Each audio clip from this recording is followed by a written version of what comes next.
questions. Thank you for attending the 2022 Candidate Forum, jointly hosted by the Chinese American Parent Association and the Families for Education Improvement. We're recording all the sessions and we'll post them on our websites and social media. My name is Thomas Liu. I'm a member of the Chinese American Parent Association. I will moderate this session for District 9 State Senate Candidate Forum. Our distinguished guests today are State Senate Katie Fry-Hester, who is running for re-election, and State Delegate for District 9A, Reed Normandy, who is running for the Senate office this time. Senator Hester and Delegate Normandy, you have 2 minutes for your opening remarks to introduce yourself, explain your main platform and why you are running for the State Senate. Then I will ask questions from our organizations, and you will have 2 minutes to answer each of the questions. I will rotate the first speaker for each question. Our volunteers are going to remind you when you have 30 seconds left, and remind you again when your time is up. By the way, who is the volunteer for time watch? Okay, great.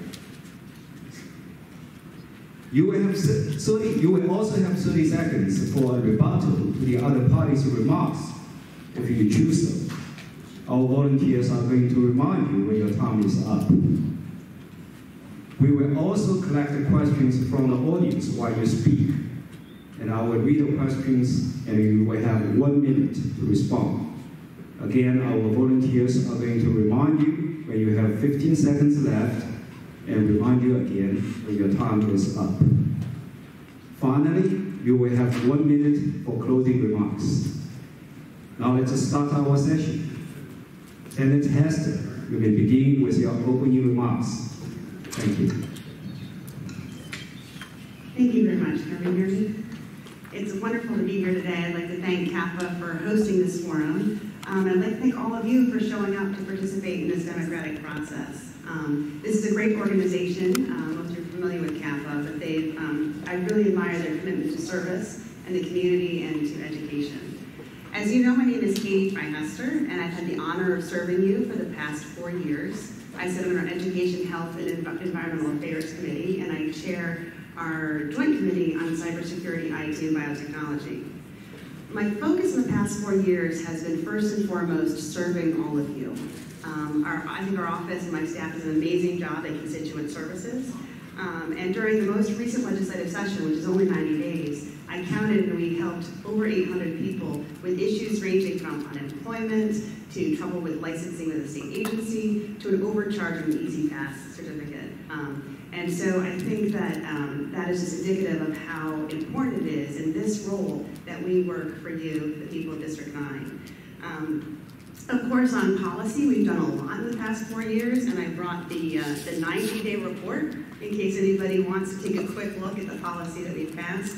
But I'd like to point out that I've continued doing things like providing more than $2 billion in tax relief, investing in our public schools, investing in public safety, and working to reduce out-of-pocket health care costs. Those are all things that I've worked on in the past.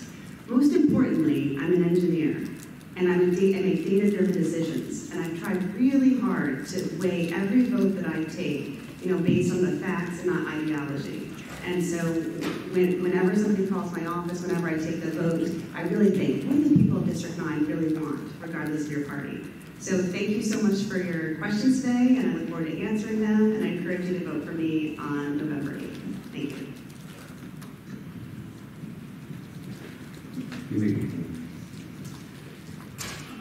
Thank you for having me today. This is a great honor to be up here and to discuss some of these issues throughout the day. I'm going to start with the fact that I am Delegate Reed Novotny. I like to say I'm a husband, father, still a colonel in the Maryland Air National Guard, and most importantly, I've been spending the last few months talking to people as I go around going through this re-election process. So I just want to share a couple of stories that people have shared with me about what's going on in the district. So one of my friends that I met throughout this process, his name is Jay. He was a donor and supporter of Senator Hester's in the last election, and he described to me something that he got from Senator Hester right before the last election. And it was actually a text message saying, please don't share this picture of me with Ben Jealous before the election. You can share it afterwards. So I thought, well, that's weird.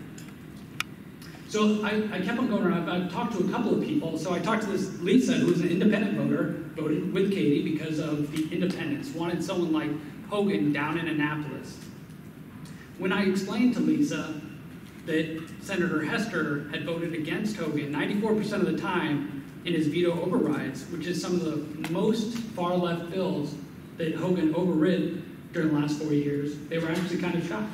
So Rob, he talked to me. He wanted to make sure that there was not someone down in Annapolis that was going to fall prey to national narratives, things like defund the police, things that are narratives that are hurting all of us. And was kind of shocked that, Senator Hester removed the protections from our law enforcement officers that had been there for 30 years, or 50 years almost.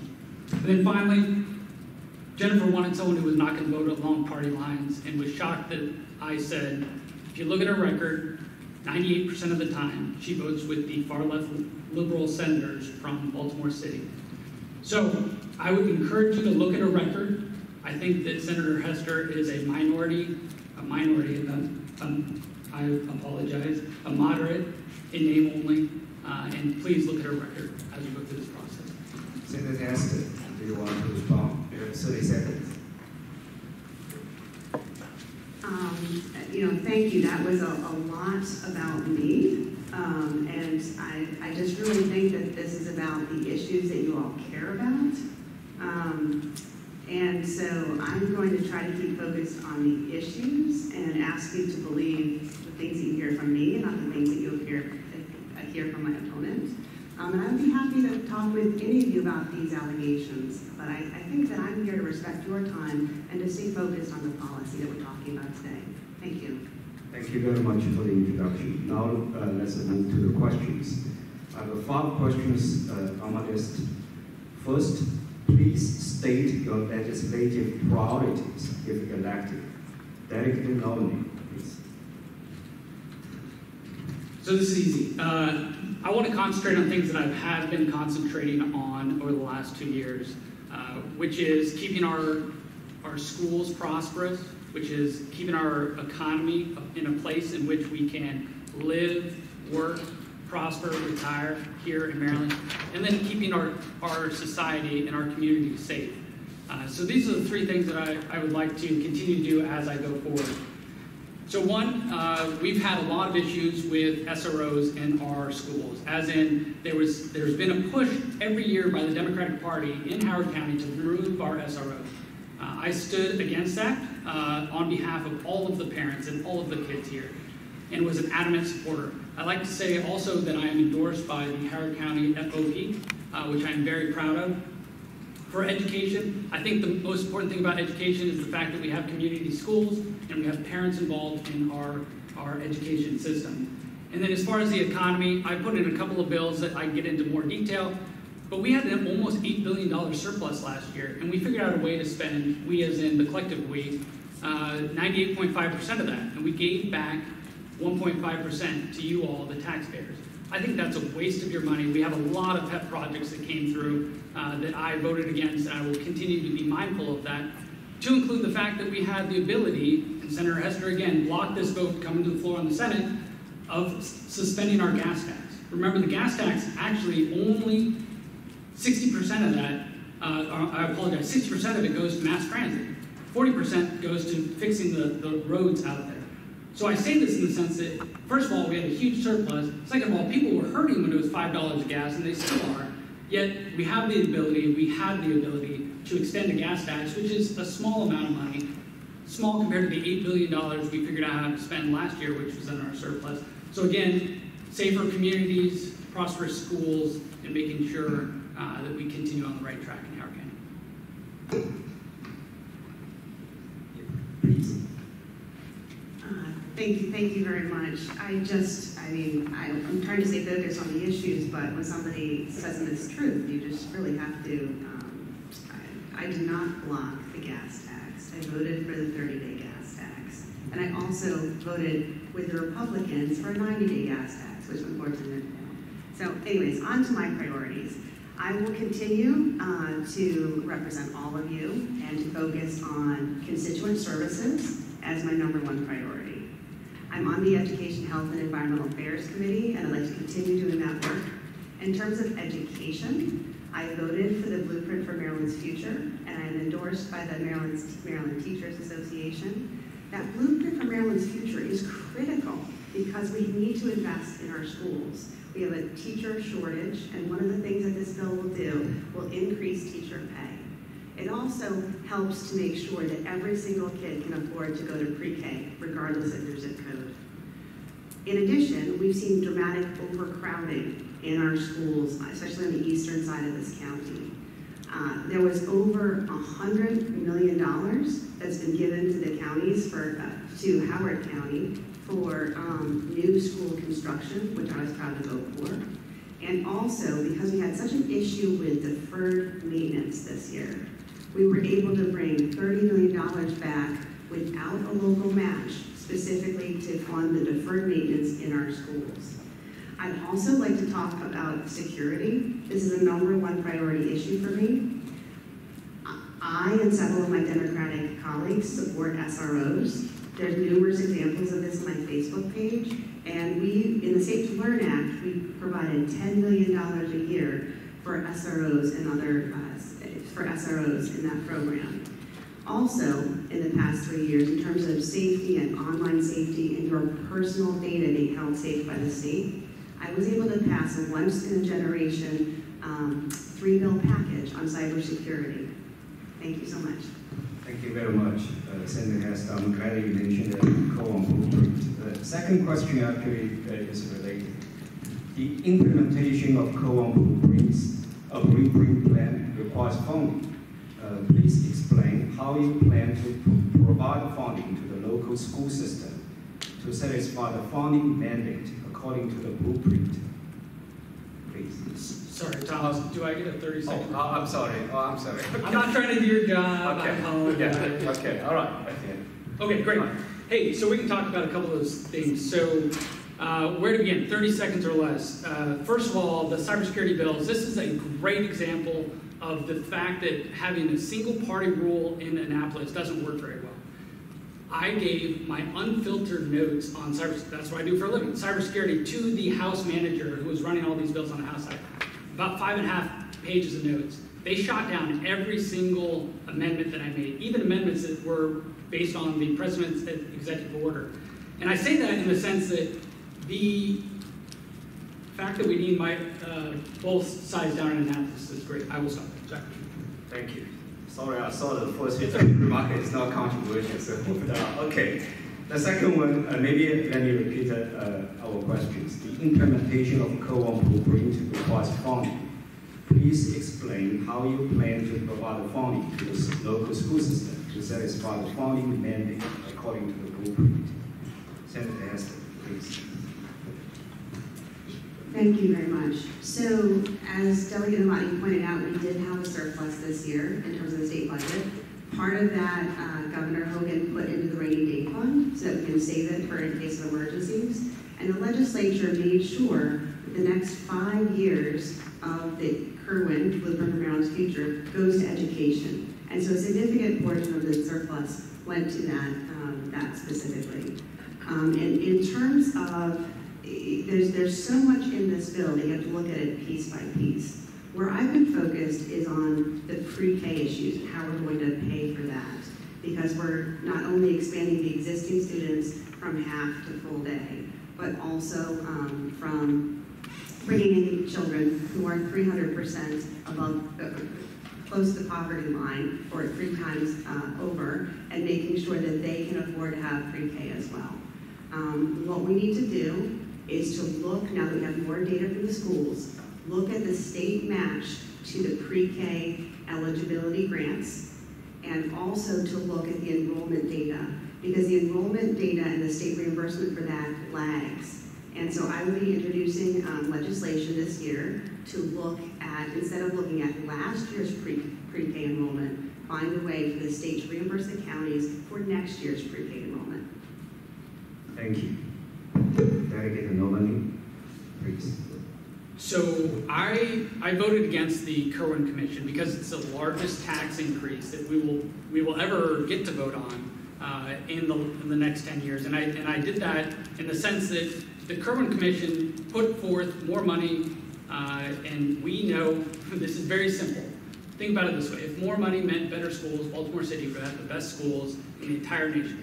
More money after the same problem is not going to fix this problem. I actually support parents being involved, parents choosing the best way to educate their kids. If that's homeschool, if that's private schools, if that's charter schools, yes, yes, and yes. We are not here as a legislature, in my opinion, to fund systems and unions. We're here to fund education, and I want you as parents to have the ability to send your kid to the place where they are most prosperous in life.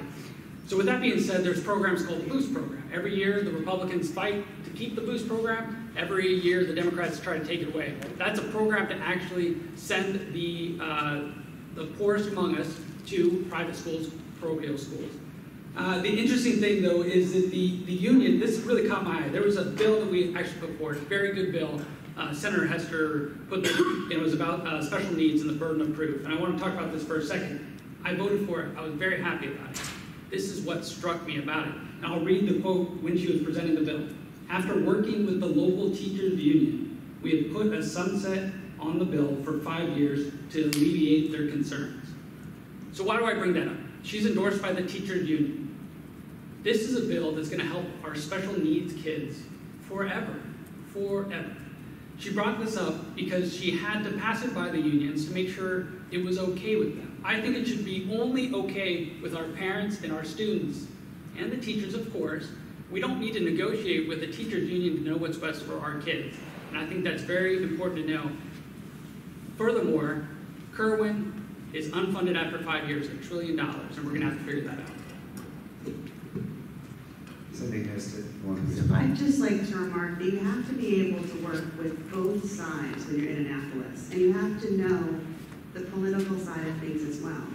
My comment about the teachers union is because they have opposed this bill, which is a good bill.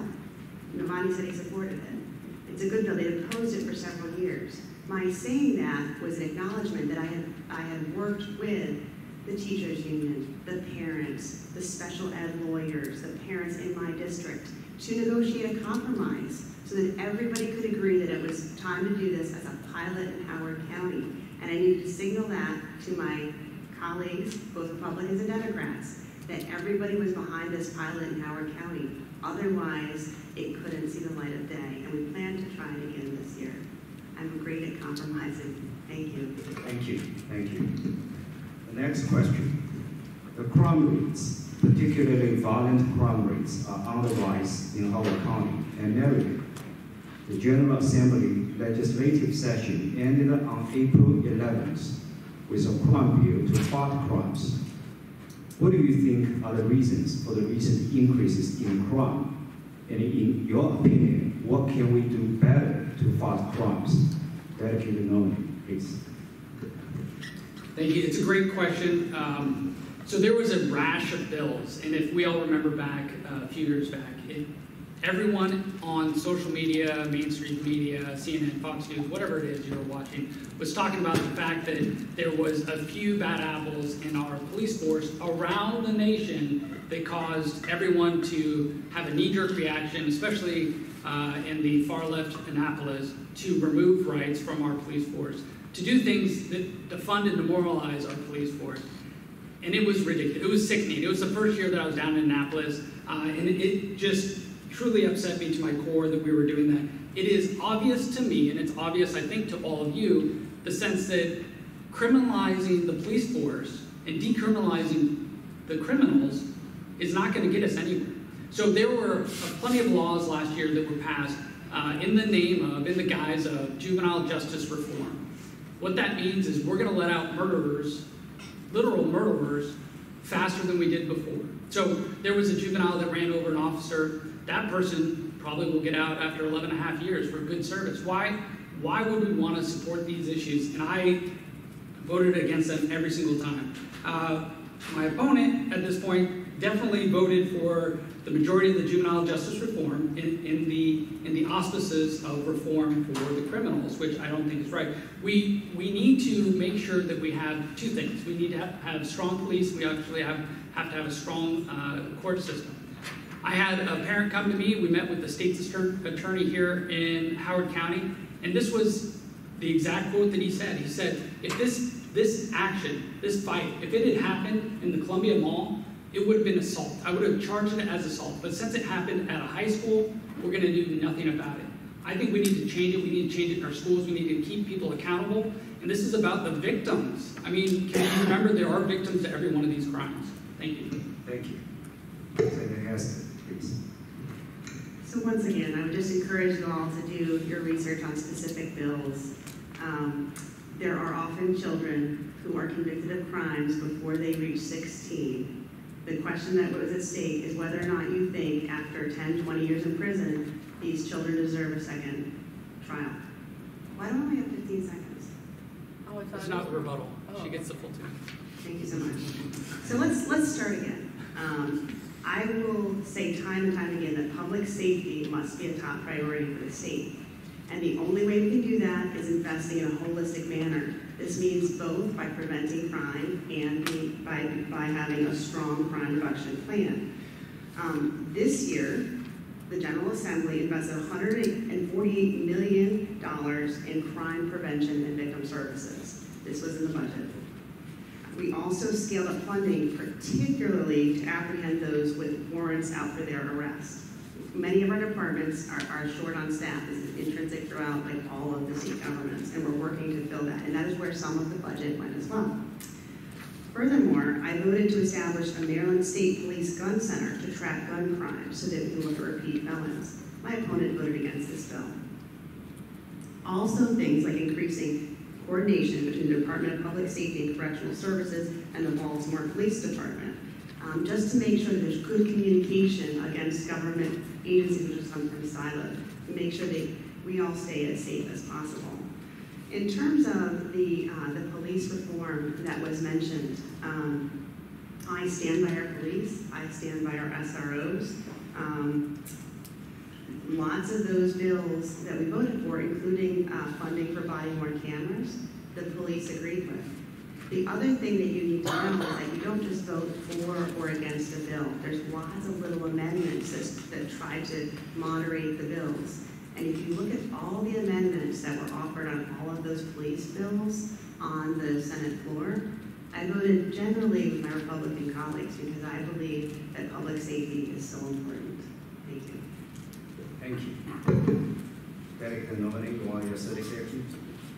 Sure, why not? So I will go quickly. So I have a bill that's in draft right now that will actually mandate that we have SROs. I'm tired, and I think the parents are tired of having to re-up every single year with Howard County to make sure we can have SROs in our schools out there.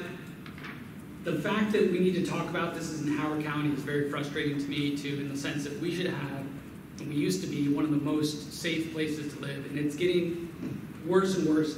We need to go back to the fact that we need to keep criminals behind bars and do a good job at that. Thank you. Thank you. Next question. Pandemic created a tremendous hardship to our local small business. What do you see as their biggest challenges in the next few years, and how would you help them if you get elected? Senator Hester, please. So it was actually when the pandemic first started that I quit my private job and devoted my full time, 50, 60 hours a week to public service. And part of that was because of all the small businesses calling our office, concerned about various things. I reached out to my colleague, Senator Chris West, and together we started the Senate version of the Bipartisan Small Business Caucus, and we've done a lot of really good work. Not in the 22 session, but in the 21 session, the Relief Act was modeled, which supports small businesses, was modeled mostly on legislation ideas that came out of that Small Business Caucus. Looking forward, what I hear is two things. One, some small businesses are having trouble repaying their loans, and that is something that we can address. The second thing is workforce shortage. And workforce shortage not only impacts those businesses, but it impacts you. If there's a workforce shortage in the doctor's office or the hospital, you get slower service. If there's workforce shortage in cybersecurity, your state data is less secure.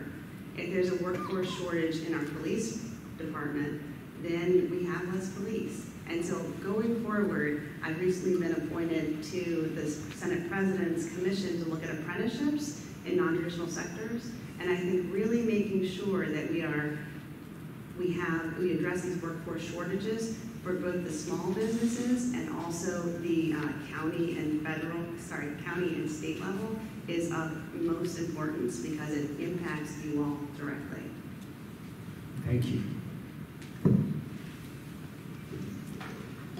So this is a great question, and I think it's easily summed up by the fact that there are a lot of titles you can get down in Minneapolis. You can get small business committee to look at the thing and the thing and the other thing. And I bring it up to the sense that titles don't mean as much as actions and votes.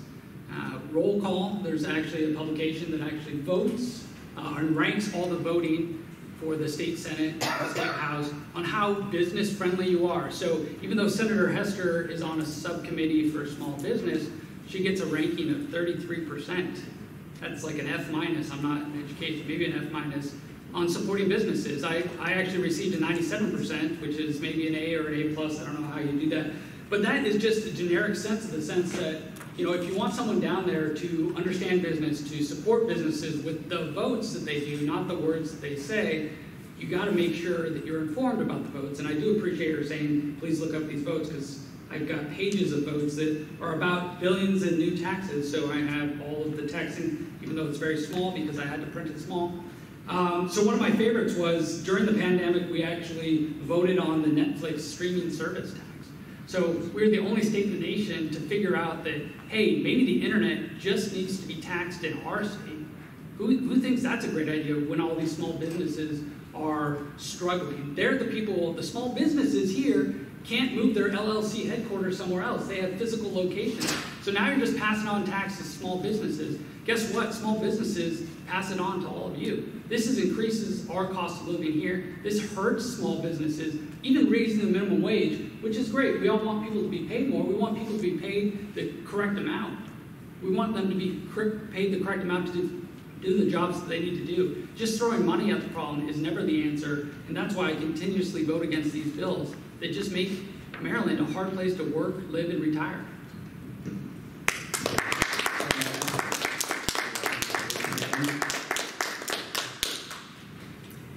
If you look at taxing online services, my question for you all is why would you tax an online service? Why would you tax the small business, outside on Route 40, and you wouldn't tax an online business? I believe it's an issue of fairness and that everybody should pay their fair share of taxes. Thank you. Thank you. Let's move to the next one.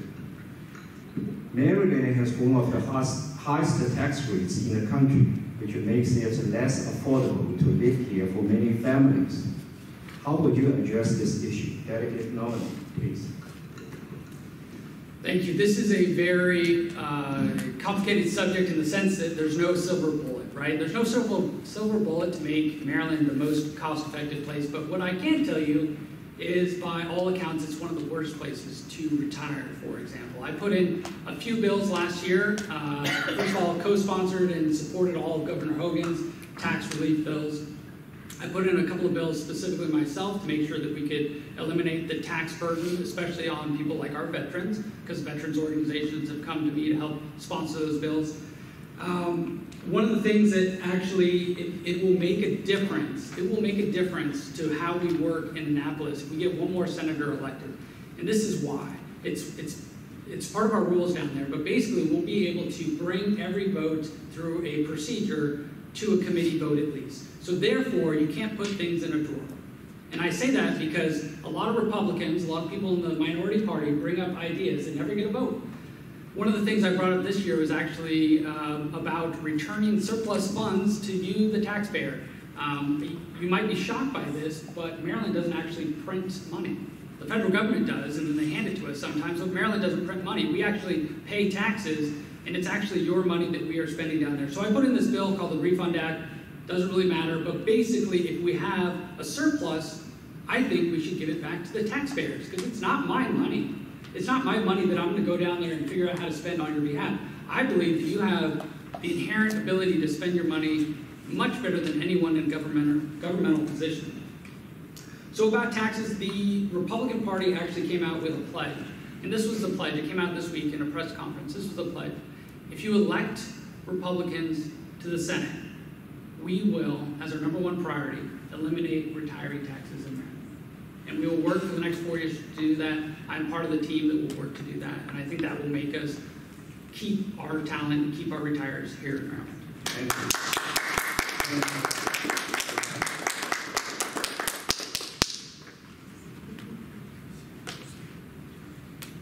Thank you for that question. You definitely have to be able to work with both sides.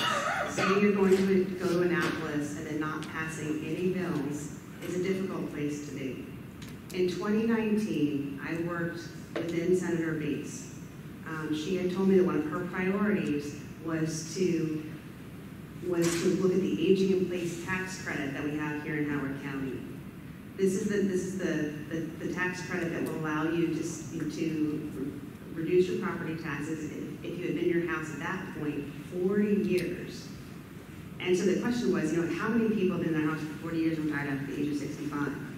My first year in Annapolis, we changed that law at the state level so that there is no minimum requirement on how long you have to live in your house to get that property tax credit.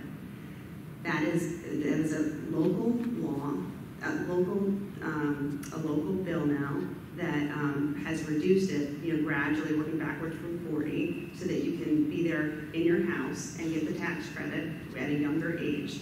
But it was not possible without having somebody who did work across both sides, the Republicans and the Democrats, and get good stuff done in Annapolis. And that's what I've done for the past 4 years, and that's what you will get going forward. Thank you. Delegate Anoni, you want 30 seconds? Sure, why not? Oh, okay. All right, thanks, Thomas. So this is the problem. And this is why I bring up at the beginning that we need to make sure that we're looking at people's records, because we've actually done all the research, and she talks a great game. Senator Hester is very nice. She's very nice to me. We've always had a great relationship. But the fact that we have on record that she votes 98% with the Senate President, who is a far-left liberal from Baltimore, doesn't make a lot of sense. I agree, we need bipartisanship. I actually vote for 50 to 60% of everything that comes to the House floor, and I guarantee most of those bills are by Democrats, and it's just good policy. Thank you.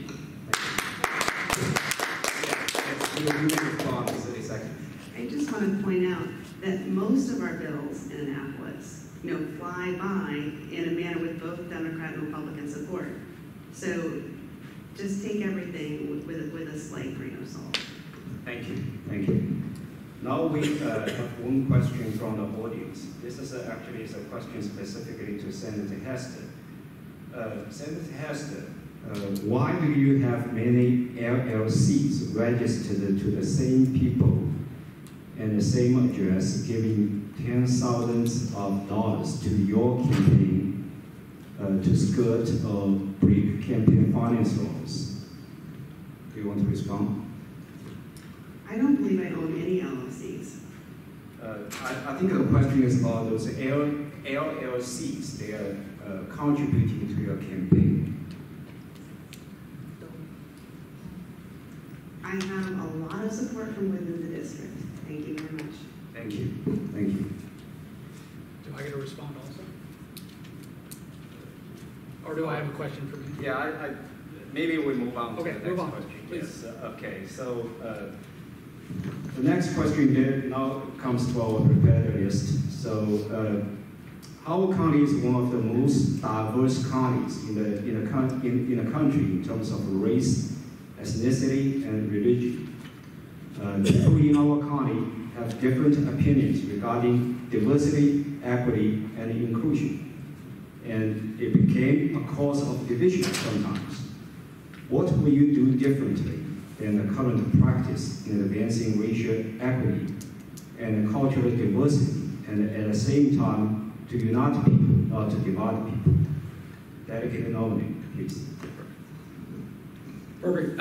So unfortunately, maybe 2 weeks ago at this point, I went to a funeral of a friend of mine, and I heard this story, and it's so true about Howard County and Columbia. And it's the sense that we have a unique experiment that has been going on here for the last few decades. And it's proven by this forum today. It's proven by where I live in my neighborhood. I think I'm one of the only person on my street, one of 2 people who actually is white. Most of my neighbors are not.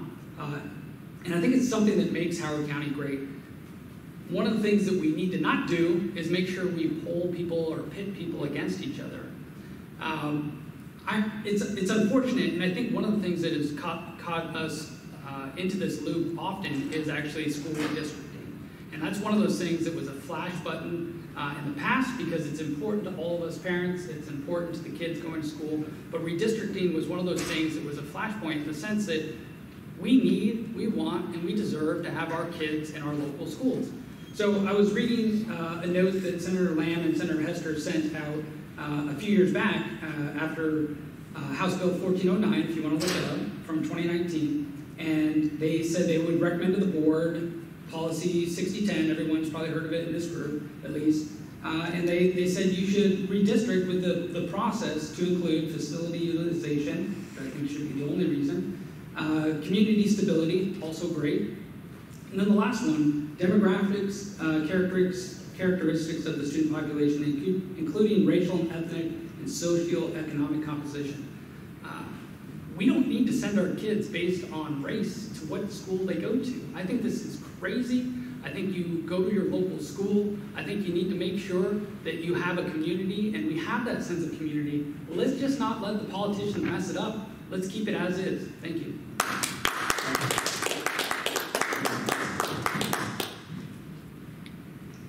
Thank you for that question. Diversity and bringing people together has been something that I have worked on throughout my entire career.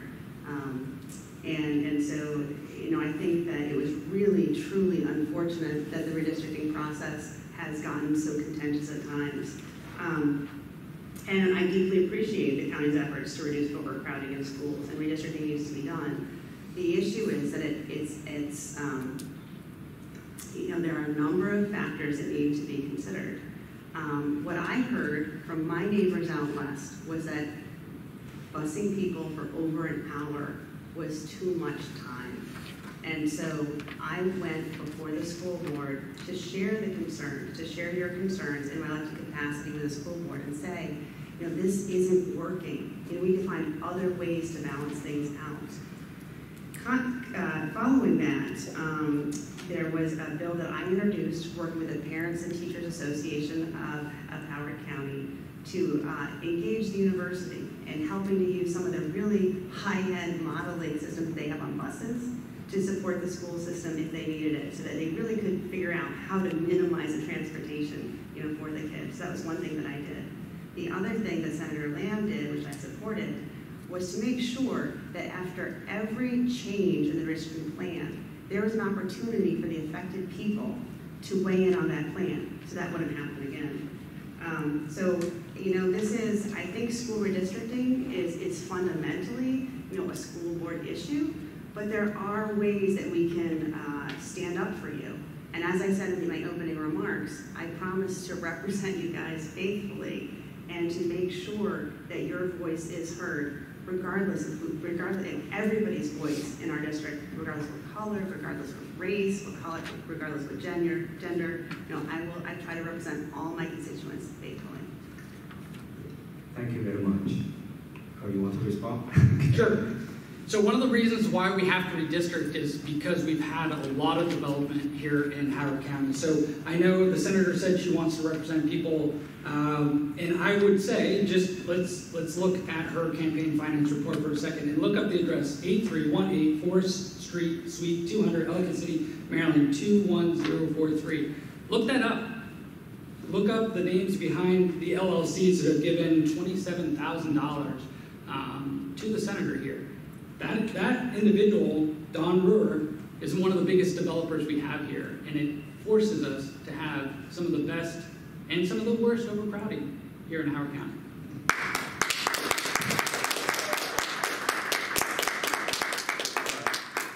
I think we may still have time for one more question.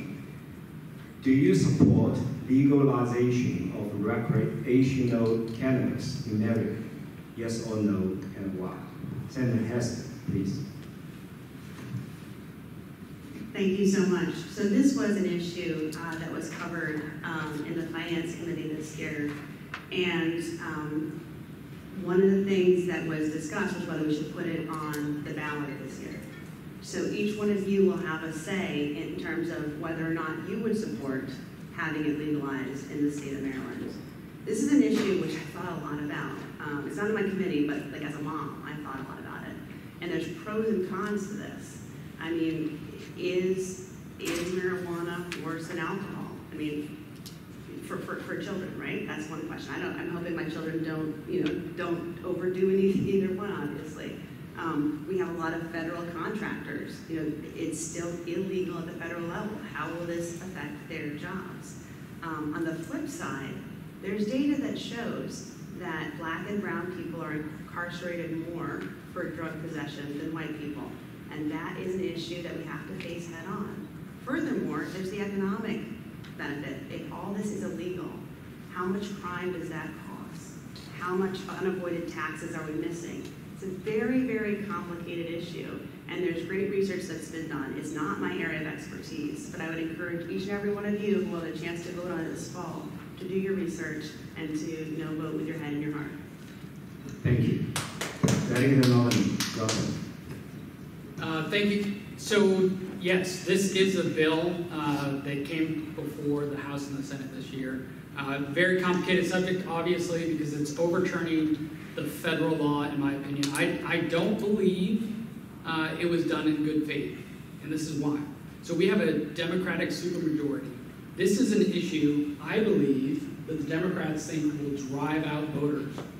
This is something we could have changed. As a legislature, if the Democratic Party as a supermajority wanted to make marijuana legal, they could have done it.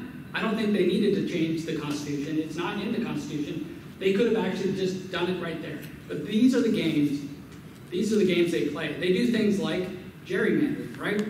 Everyone says we gerrymander in Republican places and Democratic places. No matter what, it's wrong. So these are the games that they play down there because there's a supermajority of Democrats down in Annapolis. So we should look no further, though, of places like Oregon. I actually grew up in Oregon.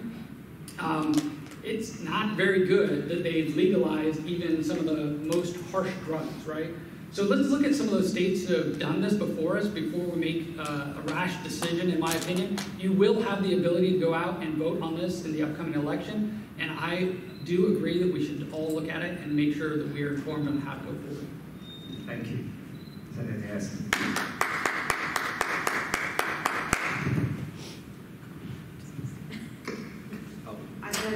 Okay. Now our time is up for the closing remarks. Delegate Novani, you may begin with your closing remarks. 1 minute, please. Perfect. Thanks so much again for having us here today. This is an outstanding forum. I just wanted to say there is a choice in this November. I think the choice is pretty clear. I'm endorsed by the Howard County Police Department. I'm endorsed by Governor Hogan. He's not endorsing very many people this year. I think you need moderation down in Annapolis, and we need to make sure that we don't have far-left liberals that continue to go down there, vote 98% of the time with other far-left liberals, and they do things like promise they're going to vote for maps that support our voters, and then vote for a map that only supports the Democrats. When we talk about our electoral maps, it's unfortunate, and this is why people have come to me and said that, moderation and name only, a moderate and name only. Look at her votes, look at my votes, make a decision based on what is best for you and your family in this community, and I would appreciate your vote.